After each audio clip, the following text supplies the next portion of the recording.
Shalom, sahabat religi dimanapun kita berada. Hari ini kita berjumpa kembali dalam perenungan firman Tuhan. Sahabat religi yang dikasihi Tuhan, kita akan membaca kebenaran firman Tuhan di dalam 1 Korintus pasal 1 yang sangat luar biasa mengenai Kristus adalah hikmat dan kekuatan Allah. Dalam pembacaan ini saya ambil beberapa ayat. Yang pertama ayat 24 dikatakan begini. Tetapi untuk mereka yang dipanggil, baik orang Yahudi maupun orang bukan Yahudi, Kristus adalah kekuatan Allah dan hikmat Allah. Lalu ayat 30 dikatakan, namun oleh Dia kamu berada dalam Kristus Yesus, yang oleh Allah telah menjadi hikmat bagi kita, yang membenarkan, menguduskan, menebus kita. Karena itu, seperti ada tertulis, siapa yang bermegah, hendaklah ia bermegah di dalam Tuhan.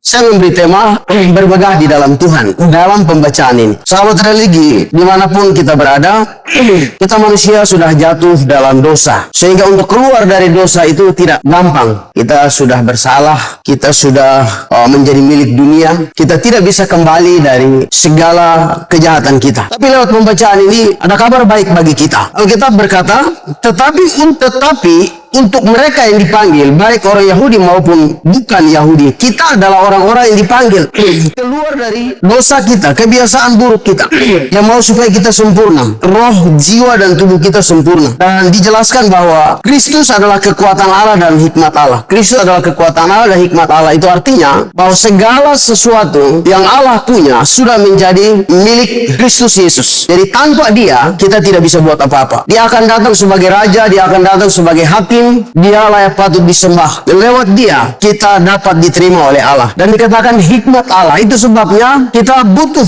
Kristus Yesus. Kita butuh Kristus Yesus. Kita butuh hikmat Allah. Apa pentingnya hikmat Allah itu? Sahabat religi yang dikasihi Tuhan, dimanapun kita berada. Ayat 30 Alkitab bilang begini, namun oleh Dia kamu berada dalam Kristus. Artinya kita berada dalam Kristus bukan usaha kita, ya, tetapi karena anugerah Tuhan, Sang Pencipta langit dan bumi, Allah yang disembah oleh Abraham, Ishak, Israel, Allah yang menciptakan langit dan bumi, telah memanggil kita untuk menyelamatkan kita, dan kita harus ada dalam Yesus Kristus, Tuhan dan Juru Selamat. Makanya firman Tuhan bilang, Dia datang kepada milik kepunyaannya, tetapi milik kepunyaan tidak menerima. Tapi barang siapa yang menerima Dia sebagai Tuhan dan Juru Selamat, dia disebut dengan anak-anak Allah.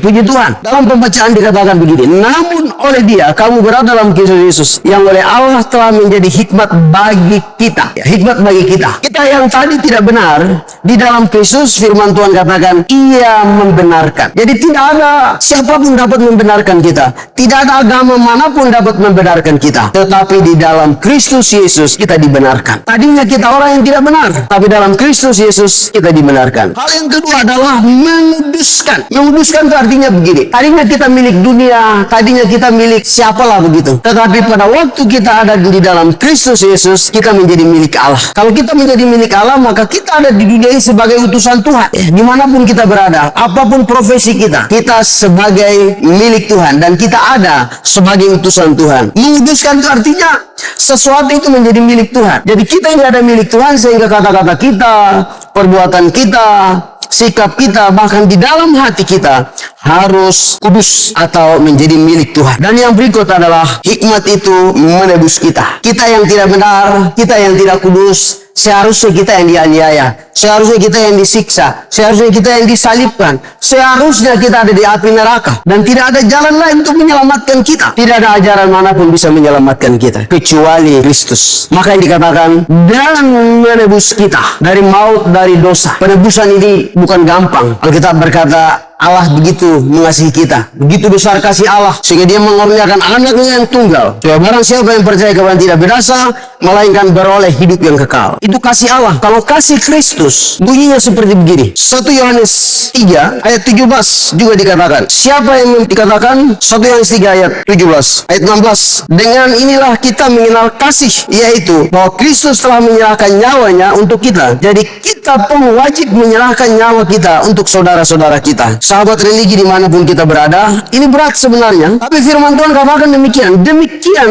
dengan inilah kita mengenal kasih, yaitu bahwa Kristus telah menyerahkan nyawanya untuk kita. Jadi kita pun wajib menyerahkan nyawa kita untuk saudara-saudara kita. Mungkin kita tidak melakukan seperti yang Yesus katakan, mati di kayu salib. Tapi paling tidak hidup kita untuk melayani, untuk memberitakan Injil, menghibur. Kalau kita bisa memberi, kita memberi. Kalau kita bisa menasihati, bisa memberitakan Injil, bisa melakukan hal yang baik, semampu kita juga diperintahkan. Itu yang namanya memberi hidup wajib. Ya, itu sebabnya hari ini saya menyampaikan firman Tuhan ini. Kita tidak sia-sia bermegah di dalam Tuhan, karena di dalam Dia sekali lagi kita dibenarkan, kita dikuduskan, dan kita ditebus supaya kita layak menjadi anak-anak Allah. Hidup ini seperti uap, kedatangan Tuhan sudah semakin dekat. Jika kita hidup baik benar, suatu saat kita hidup bersama Tuhan. Jika kita hidup baik benar, ada damai sejahtera yang Tuhan menganugerahkan bagi kita. Puji Tuhan, saya kira ini yang saya dapat sampaikan kepada sahabat religi dimanapun kita berada. Tuhan Yesus memberkati.